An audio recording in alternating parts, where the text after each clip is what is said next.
Whoever said getting there is half the fun has never flown economy very far.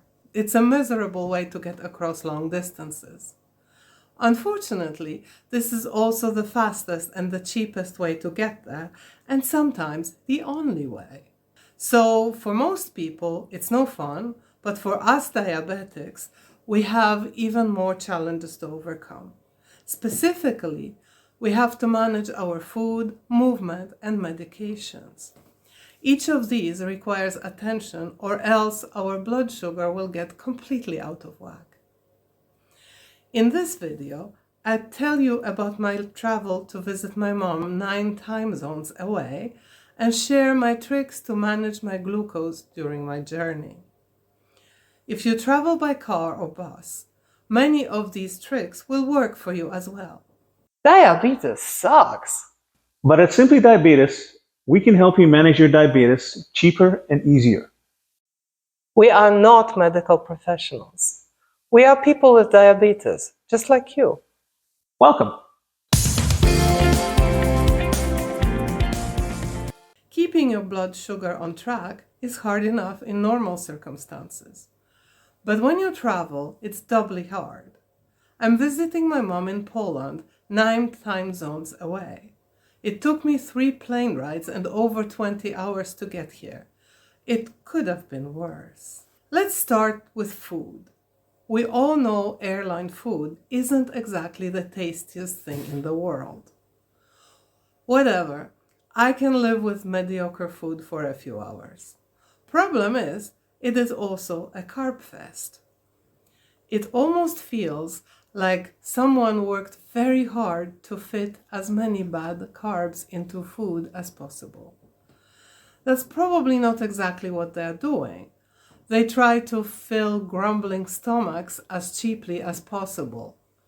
It just so happens that crappy processed food with no nutritional value is the cheapest food there is. My trip consisted of 3 legs. Airlines don't typically feed you on shorter flights, but mine was from Las Vegas to Detroit, and they had snacks. The snacks they offered were this: biscuits, granola, and corn chips. They would give you whatever you wanted, and if you decided to have all 3, that's just fine. The problem is every one of these is ultra processed and contains only carbs. Not a protein inside, no fiber, no vitamins, and of course, nothing alive, no fruit or veggies. With a snack like this, my sugar would surely hit the sky. I took the snacks just to take the picture. I ended up giving these away, feeling bad about the recipients. The second leg of my trip was across the Atlantic and included a full dinner and a small breakfast. So I'll talk about that in a moment. But the third flight was from Amsterdam to Krakow, just a 2-hour flight. They offer you Dutch sandwiches. The sandwich consists of 2 slabs of bread with some kind of spread that was spread so thin it looked like someone just dipped the tip of the knife in something unidentifiable and waved it over the bread. Between these bread slices was a lonely slice of surprisingly good cheese. That's it. I ate the cheese and left the bread. Let's talk about the 2 proper meals now. The airline shall remain nameless, but most airline foods are similar. The dinner was delivered all covered, and I had high hopes for it as it contained a salad. It appears that someone decided dinner should have a salad, but never specified what the salad should be. This one was mostly corn, which means mostly simple carbs. I've seen worse. A pasta salad and a potato salad have no fiber, corn at least has some. But all these provide little nutrition.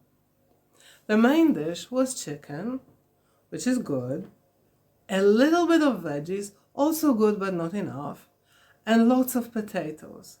Again, not the right thing to eat for a diabetic. Finally, there was a dessert, a brownie, also not good for diabetics. Breakfast was just as carby. It was a wrap with chocolate or cheese. I love chocolate but chose cheese thinking that at least this would provide some protein. I didn't eat the whole thing because I was afraid of the sugar spike. Most airlines provide diabetic meals if you ask in advance. Before you get excited about it, let me warn you, I tried this option. I got a dinner roll with margarine instead of butter and canned fruit with syrup instead of the brownie. That was the only difference. Not good.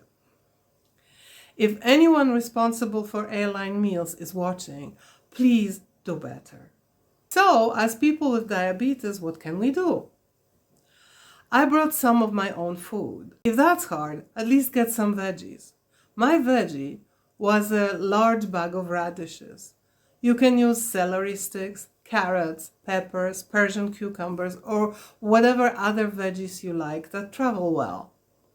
The veggies fill me up, so I don't need to eat all those carbs. For drinks, I usually pick tomato juice because it counts as a veggie serving.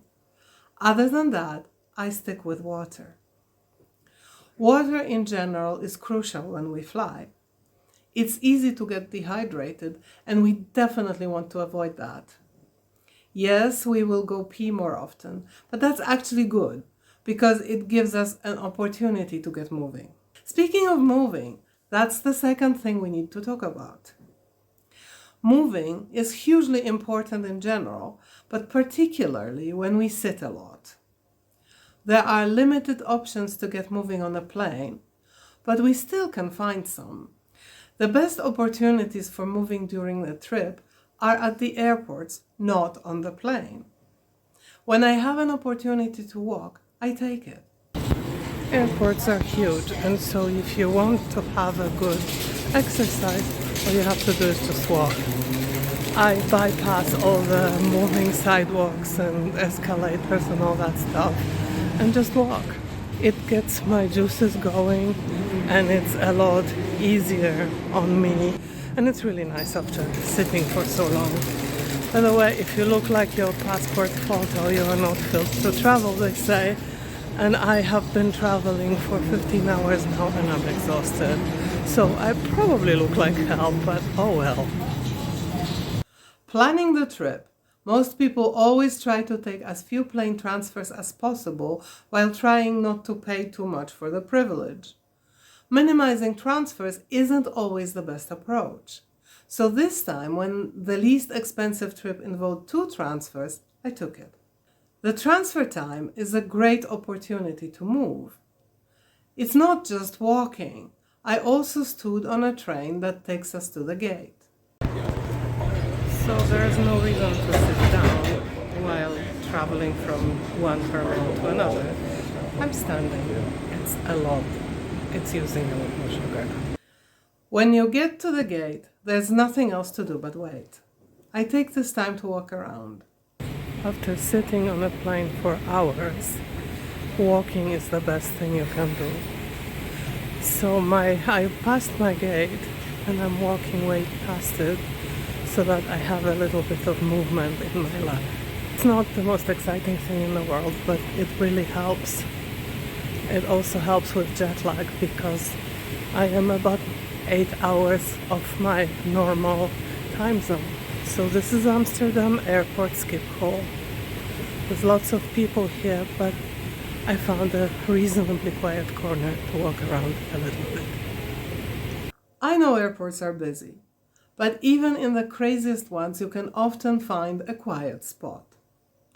I use these to move a little. Walking is not the only possibility. Most people, while waiting for their plane, are just sitting around and waiting. But we don't have to do that. We can move around. I just found myself at a quiet corner. I mean, it's not glamorous or anything, but we can move here. We can do some squats, do some stretches. There's nobody here. Even the busiest airport has something like that available somewhere. What kind of exercise can you do? That depends on how comfortable you are being different in public. It's funny how some moves are more socially acceptable than others.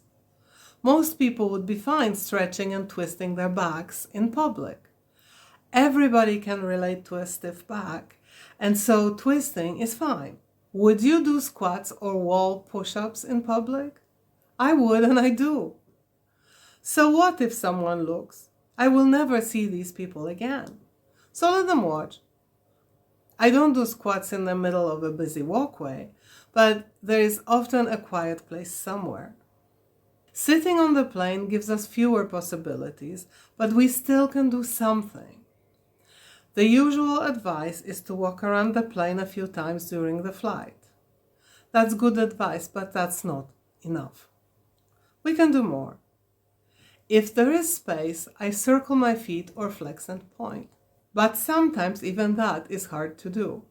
If you are stuck in the middle seat, just about the only thing you can do is tighten and relax muscles. That's actually a surprisingly effective exercise. I start with my shoulder blades, tightening and relaxing. I squeeze as hard as I can and hold for a few seconds. I also try to squeeze and relax, alternating as quickly as I can. I'm doing it right now and you can hardly tell. When I'm done with my back, I move on to the sides and the stomach muscles. Then the butt, the thighs, and the calves. The thighs have muscles at the front, back, and sides, so don't forget to move all these. Squeezing muscles this way isn't going to give us the same workout as a vigorous walk, but it's definitely better than nothing. The last thing we'll talk about is meds. If you take them, you need to do some planning. The first piece of advice I can give you is not to check the meds with your luggage.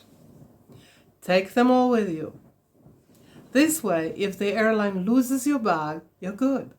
You might have nothing to wear, but your sugar will be fine. Take all your meds for the entire trip in your hand luggage.